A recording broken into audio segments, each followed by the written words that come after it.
국민TV 라디오 정오종합뉴스.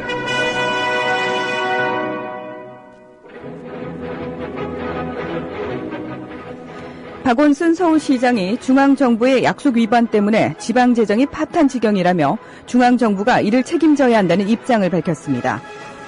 환경운동연합이 수자원 공사가 수주한 태국 물관리 사업을 회방놔 국익을 해쳤다는 KBS와 조선, 중앙, 동아일보 등 언론 보도는 오보인 것으로 확인됐습니다.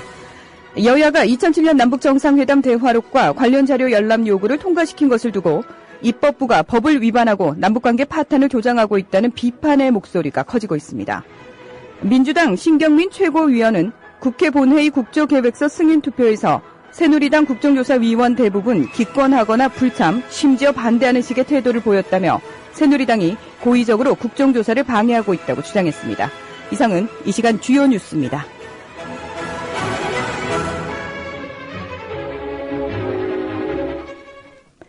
(7월 3일) 수요일 정오종합뉴스 첫 소식입니다.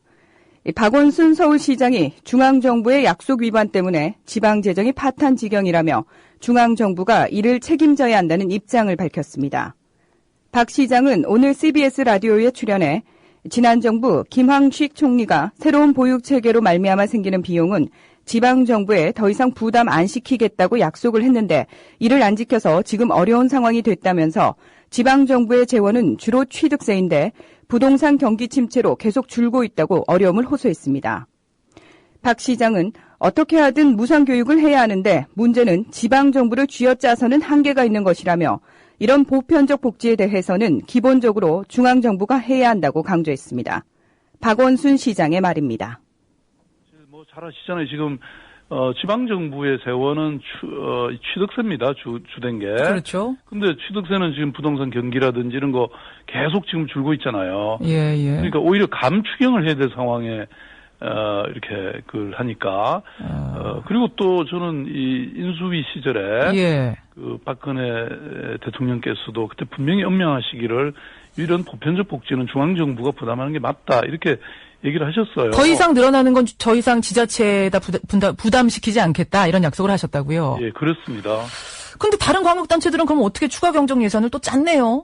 그 와중에. 그러니까 아까 말씀드린 것처럼 다 울며 겨자 먹죠. 울며 겨자 먹깁니까? 특히 다른 지방정부는 중앙정부에 의존하는 바가 크기 때문에요. 밑보이면 안 되니까 그런 게 저는 많다고 생각하고 특히 이제 다른 뭐 경기, 인천, 서울을 제외하고는 물론 저 지방 재정 자체는 굉장히 더 어렵지만 사실 그 액수 자체는 또 적은 편입니다. 왜냐하면 아동들이 적기 때문에. 알겠습니다. 그래서 뭐 몇백억 수준에도 이제 이 예비비에서 주는 것 갖고도 사실 도움이 많이 되죠. 근데 뭐 서울시 같은 경우는 정부가 그 예비비 주는 것 갖고는 뭐 한 달 겨우 견딜 수 있는 것이거든요.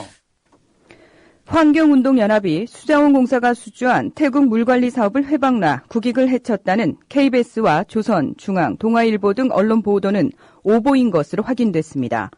국토부와 수공이 태국 현지 언론의 오보를 근거로 작성한 보도자료를 언론들이 제대로 확인하지도 않고 일방적으로 전달하면서 발생한 잘못된 보도였던 것입니다. 이는 최초 보도를 한 현지 언론 타이포스트가 정정 보도를 내면서 드러난 것입니다. 그러나 KBS는 이날 해외 수주의 고춧가루라는 제목의 리포트와 데스크 분석, 도 넘은 NGO 활동으로 비난했고 보수 언론인 조선, 중앙, 동아, 문화일보와 매일경제 등 경제지들도 기사와 사설을 통해 환경운동연합 활동에 대해 6조 원 규모에 이르는 수자원 공사의 사업 수주를 위험에 빠뜨리고 국익을 해친 행위라며 맹비난했습니다. 여야가 2007년 남북정상회담 대화록과 관련 자료 열람 요구를 통과시킨 것을 두고 입법부가 법을 위반하고 남북관계 파탄을 조장하고 있다는 비판의 목소리가 커지고 있습니다. 노회찬 진보정의당 대표는 대통령 기록물로 보관 중인 2007년 남북정상회담 대화록과 관련 자료 열람 요구가 국회에서 통과된 것과 관련해 결과적으로 신용도가 추락하고 국민들의 피로도가 높아지는 결과를 낳았다고 말했습니다. 노 대표는 오늘 CBS 라디오에 출연해 민주당의 심정은 이해한다. 노무현 대통령이 고인이 되셨고 대선에 악용이 되었기 때문에 문재인 의원이 최대의 피해자라면서도 민주당 일각에서는 이참에 풀고 가자고 하는데 풀어서 해결될 문제인가라고 반문했습니다. 그러면서 국정원 보관본과 국가기록원 원본의 차이가 난다면 모르되 차이가 나지 않을 가능성이 굉장히 큰 상황에서 그렇게 된다면 국가기록원의 원본을 열람한 후에도 새누리당은 기존의 주장을 굽히지 않을 것 같다고 말했습니다. 그러면서 그는 국가기록원의 전문을 가지고 공개하는 걸 하자고 하는 것은 빈대 잡으려고 초가 3간 다 태우는 거랑 마찬가지라고 덧붙였습니다. 노회찬 대표의 말입니다. 예, 저희들이 보기에는 이미 국정원장의 어떤 이 반칙에 의해서 공개된 국정원 원본을 통해서 국민들이 NLL과 관련된 노무현 전 대통령의 발언이 이제 왜곡 과장됐다라는 걸 이제 이미 알고 있는데, 여론조사에서도 상대적 다수가 포기하지 않았고 또 대선에 이제 악용된 거 아니냐라는 문제식을 갖고 있거든요. 국정원이 내놓은 그 원본만으로 충분히 국민들은 알았다. 네, 그렇죠. 그래서 어찌 보면 이게 사실 국민이 심판인데, 예. 심판이 골을 선언했는데 상대방이 자꾸 노골이라 그러니까, 그러면 연장전 하자 이렇게 합의한 게 아닌가. 결과적으로는 저는 이 국가의 어떤 신용도가 이렇게 좀 추락하고 국민들이 피로도는 높아지는 그런 결과를 나왔다, 이런 아쉬움이 있습니다. 한편 어제 국회 본회의에서 자료 제출 요구한 의결 과정에 반대 토론자로 나선 통합진보당 이석기 의원은 국정원 선거 개입 사건의 본질을 은폐할 우려가 있다며 요구한 상정 자체가 새로운 분열과 논란을 낳을 것이라고 주장했습니다. 이석기 의원의 말입니다. 첫째, 본안건은 국정원의 선거 개입으로 불거진 초유의 사태가 본질임에도 국민적 관심과 요구와 진상규명 여론을 딴 데로 돌려 본질을 은폐시킬 심각한 우려가 있습니다. 지금 우리 국민들의 관심은 2012년 대선에서 국정원, 검경이 총동원된 국가 권력이 민원을 어떻게 찬탄했는지 하는 것입니다. 진상규명과 책임자 처벌에 대한 민심이 시퍼렇게 들끓고 있는데 정부의 본말을 전도시킬 수 있는 본안건이 국정조사 첫날에 통과된다면 들끓는 민심의 찬물을 기억해야 되는 것입니다. 둘째, 본안건은 남북 정상회담 회의록과 녹음 기록을 일체 공개하자는 것으로 남북관계는 정쟁과 전략의 도구가 돼서는 결코 안 됩니다. 남북관계 문제는 전민족적 이익과 한반도 평화와 직결된 문제입니다. 여야 교수단체 합의나 정쟁 문제가 민족의 이익과 한반도 평화를 뛰어넘는 가치가 될 수 없는 것은 자명한 일입니다. 부디 상식적이고 큰 안목으로 본안건 통과를 막아주시길 부탁드립니다. 민주당 신경민 최고위원은 국회 본회의 국조계획서 승인 투표에서 새누리당 국정조사위원 대부분 기권하거나 불참, 심지어 반대하는 식의 태도를 보였다며 새누리당이 고의적으로 국정조사를 방해하고 있다고 주장했습니다. 또 검찰이 무리하게 국정원 여직원 사건을 여성인권수사로 짜맞추기에 들어가고 있다고 비판했습니다. 신 최고위원은 오늘 최고위원회의에서 시작된 지 1초도 안 돼 고발인이기 때문에 제척돼야 하는 민주당 두 의원이 있다고 해서 회의가 거부됐다고 밝혔습니다. 제척이란 이 사건에 관련되어 있어서 불공정한 조사를 할 우려가 있는 사람들을 빼자는 것입니다. 그러면서 새누리당이 이런 식의 주장을 계속 펼친다면 국조하지 말잔 거다라고 지적했습니다. 민주당은 민주당과 국정원 전 직원이 국정원 활동 유출 대가로 매관 매직을 했다고 지난달 보도한 조선일보에 대해 민형사상 법정 대응을 취할 방침입니다. 민주당 국정원 선거 개입 진상조사 특별위원회는 오늘 여의도 국회 정론관에서 국정원 전 직원 김모 씨와 함께 조선일보와 해당 기자를 상대로 민사소송 제기, 형사고소 등 법적 대응에 나선다고 밝혔습니다. 조선일보는 국정원 전 직원 김모 씨가 대선에서 민주당이 집권하면 요직을 보장받는 조건으로 국정원 선거 부정을 제보했다는 식으로 보도했습니다. 한편 신경민 의원은 현재 언론이 정작 써야 할 국정원 사건 관련 보도에는 침묵하면서 이 같은 보도를 하고 있다. 과거 군사정권 시절에서 있었던 일이 반복되는 언론 현실이라며 세계가 현재의 국정원 사건을 보고 있다. 언론의 막중한 책임이 요구된다고 주장했습니다. 신경민 의원의 발언입니다.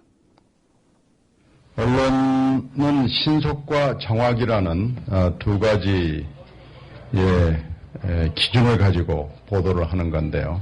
두 가지 기준이 충돌할 때는 정확을 택하는 것이 우리 언론의 선배들이 가르친 교훈이고 역사적 가르침입니다.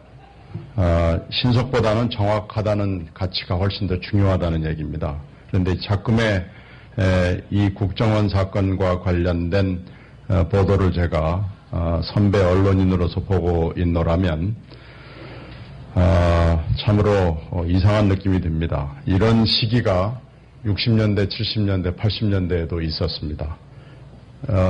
언론사들이 써야 할 기사를 쓰지 않거나 아주 사소하게 다루죠. 진실을 호도하지 않고 논점을 이탈하지 않는 공정 뉴스. 국민TV 라디오 뉴스의 꿈입니다. 지금은 정오 종합뉴스와 함께하고 계십니다.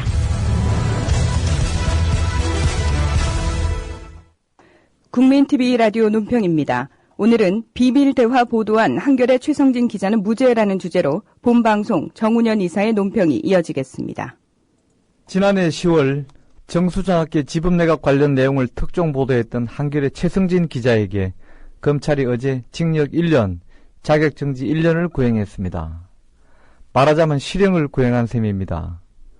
만약 법원이 검찰의 구형을 액면대로 받아들일 경우 최 기자는 꼼짝없이 1년간 감옥살이를 해야만 합니다. 한겨레 보도 등에 따르면 당시 최 기자는 최필립 당시 정수장학회 이사장과 이진숙 당시 MBC 본부장 등의 비밀 회동 내용을 우연히 듣게 되었다고 합니다. 그런데 이 내용은 선거를 2달 정도 앞둔 시점에서 특정 대선 후보에게 일방적으로 유래할 수 있는 내용으로 예사스러운 것이 아니었습니다. 이들은 정수장학회가 보유한 문화방송 지분을 팔아 그 이자 수익으로 부산 경남 지역 대학생들의 반값 등록금을 지원하는 방안 등을 담고 있었습니다. 이는 누가 봐도 박근혜 후보에게 유리한 것이라고 할 수 있습니다. 결국 최 기자는 내부 논의를 거쳐 이를 보도하게 되었고 이 보도로 최 기자는 그해 연말 주요 언론 관련 사항을 휩쓸다시피 했습니다. 그런데 이런 최 기자에게 박수만 쏟아진 것은 아닙니다. 검찰은 최 기자를 통신비밀보호법 위반 혐의로 기소해 결국 재판에 회부했습니다. 어제 열린 결심 공판에서 검찰은 최 기자에 대해 정당행위로 인정되지 않는다며 유죄를 구형했습니다. 우리가 주목하는 것은 최 기자의 보도 행태입니다. 당시 그 같은 상황을 직면했다면 그 어떤 매체도 보도하지 않을 만약 검찰의 구형대로라면 올바른 보도를 하고도 죄인이 되는 격이 되며 그럴 경우 언론 자유는 위축될 수밖에 없습니다. 따라서 이 건과 관련해 검찰의 기소와 실형 구형은 잘못됐다고 우리는 판단합니다. 설사 두 사람의 대화를 엿들었다고 해도 그 보도의 공익적 가치를 생각하면 면책 사유가 되고도 남는다고 하겠습니다. 차후 법원의 현명한 판단을 기대합니다. 국민